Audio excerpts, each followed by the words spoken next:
Rahayu, Rahayu, Rahayu. Salam Nusantara.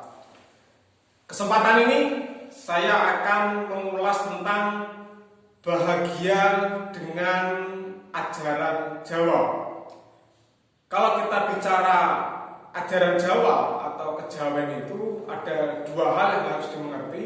Yang pertama adalah ajaran Jawa yang murni berasal dari leluhur Jawa tanpa adanya sinkretisme dengan agama manapun. Yang kedua adalah ajaran Jawa yang sudah melakukan sinkresitas dengan agama tertentu, entah itu Hindu, Buddha, Kristen, Katolik, Islam atau yang lainnya. Itu sudah ajaran Jawa yang sudah tersinkretisme dengan ajaran agama. Kalau bicara ajaran agama, ajaran Jawa jenis yang pertama, yaitu yang belum tersinkretistas dengan agama, maka ajaran Jawa itu sangat sederhana sekali, tidak ribet. Apa sederhananya? Orang Jawa itu selalu menekankan kepada tiga hal, yaitu kaweruh, laku, lan budi. Itu saja sebenarnya. Nggak ribet, kamu harus beribadah dengan cara seperti ini, harus menyembah Tuhan dengan aturan. Enggak. Orang Jawa sederhana sekali. Dengan tiga hal ini, kalau kita melakukannya dengan baik, maka kita akan menjadi manusia Jawa yang bahagia. Yang pertama adalah kaweruh. Kaweruh itu berasal dari kata peruh. Peruh itu melihat, ya, itu secara bahasa atau secara etimologinya.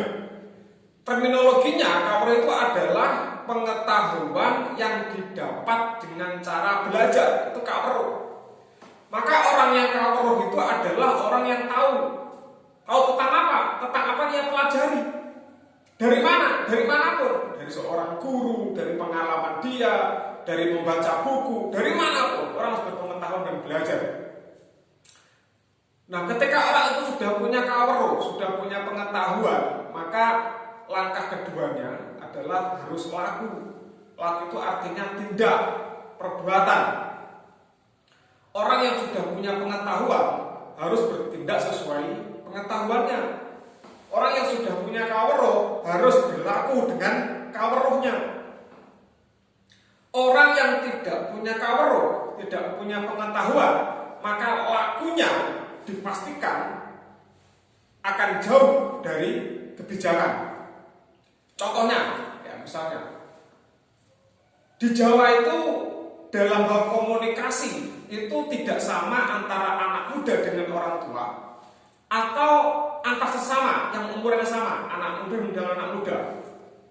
Kalau anak muda dengan orang tua, maka cara berkomunikasinya harus menggunakan bahasa kromo inggil, bahasa yang halus, panjenengan, ya kan? Kalau menyuruh makan, monggo dipun aturi dahar, dan seterusnya. Kenapa? Karena di Jawa itu sangat menghormati umur. Ya, ini orang Jawa.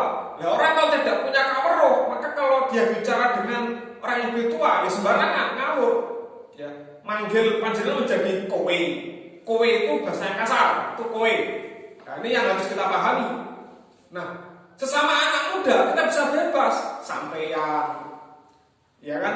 Dan ayo mana bareng-bareng. Nah, itu untuk sesama yang umurannya sama, ya, baik anak muda dengan anak muda, orang tua dengan orang tua dan seterusnya, itu bisa menggunakan bahasa yang biasa.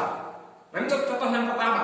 Contoh kedua, kalau Anda ingin mengalami hidup yang tenang, damai, pikiran selalu sehat, maka orang Jawa selalu mengajarkan semedi.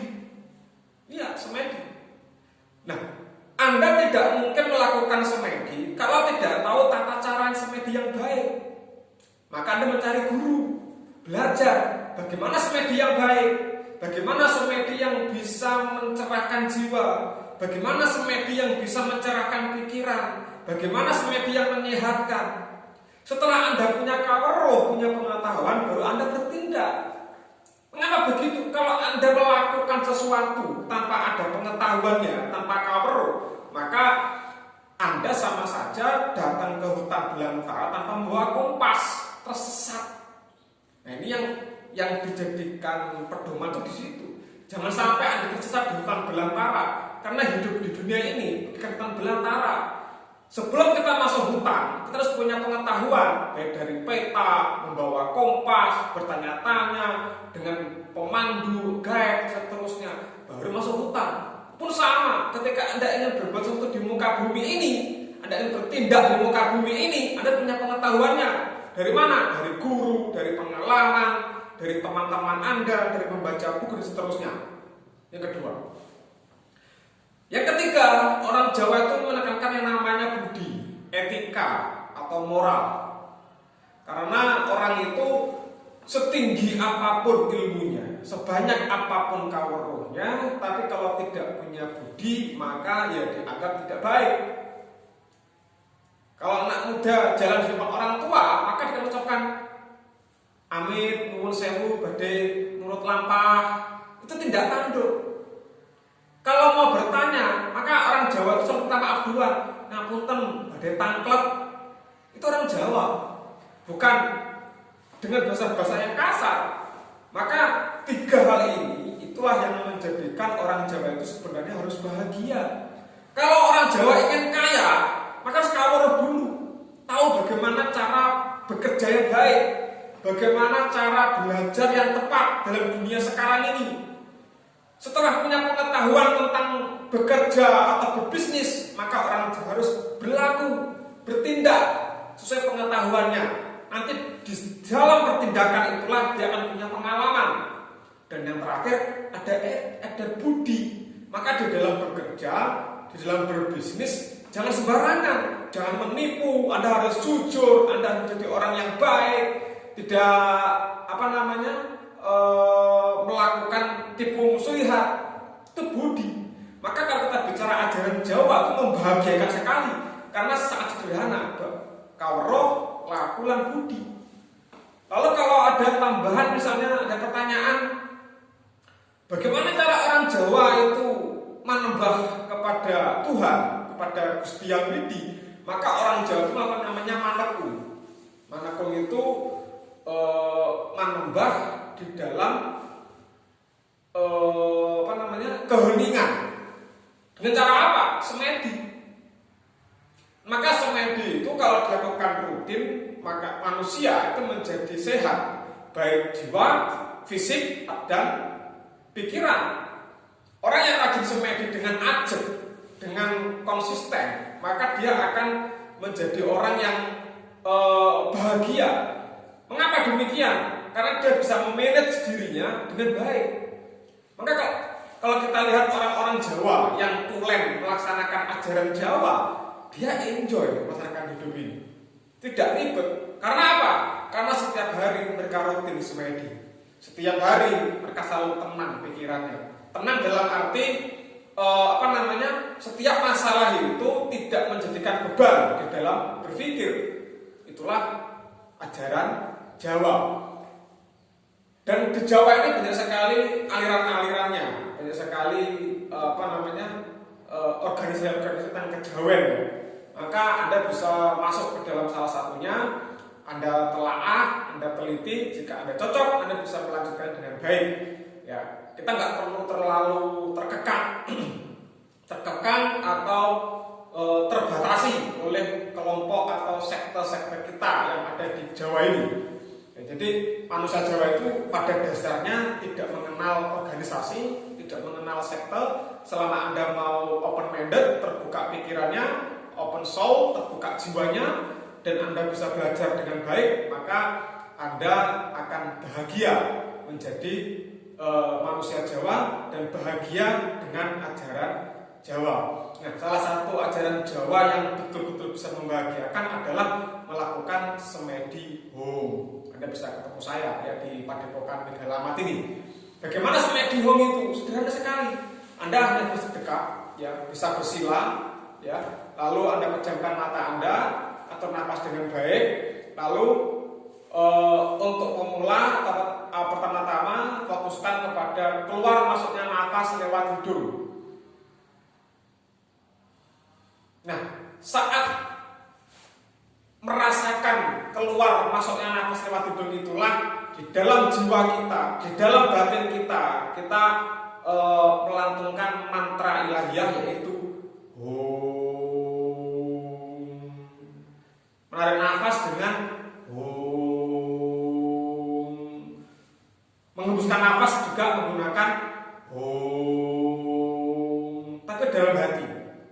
Ya, jangan, tidak usah pakai lisan, karena nanti kalau pakai mulut itu terpecah pikiran kita dengan suara kita. Jadi kita terfokus kepada keluar masuknya nafas lewat hidung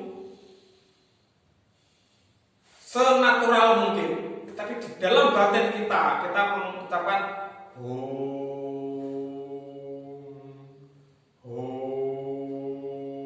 dan seterusnya. Nah itu bagaimana cara kita bahagia dengan ajaran Jawa. Banyak sekali sebenarnya cara bahagia dengan ajaran Jawa, cuman untuk kesempatan ini cukup itu saja yang ingin saya sampaikan.